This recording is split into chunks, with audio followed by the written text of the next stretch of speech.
plein d'espèces de requins des fonds marins que je trouve cool. Lui, c'est le requin du Groenland.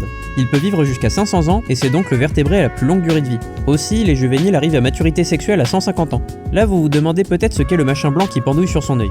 En fait, ils transportent presque tous des crustacés parasites qui s'accrochent de façon permanente en mordant la surface de leur œil. Ce qui rend le requin pratiquement aveugle. Mais c'est pas très grave car il se repère surtout avec ses autres sens. On pense même que le parasite est bioluminescent et attire des proies, ce qui rendrait leur relation mutualiste. Ensuite, ça c'est une centrine. D'habitude, les requins abyssaux sont assez déconcertants, mais pas lui. C'est un petit gars. Un petit bonhomme. Et ses écailles sont longues et tranchantes, ce qui donne à sa peau une texture de papier de verre. Alors ça c'est un dauphin, mais vous voyez le trou qu'il a sur le flanc? C'est la signature du squalelet féroce ou Cookie Cutter Shark. C'est un petit requin dont la méthode de chasse consiste littéralement à taper un croc, puis partir sans élaborer. Sa morsure laisse derrière elle un cratère circulaire, donc on dirait que ses proies se sont fait attaquer à la cuillère à soupe.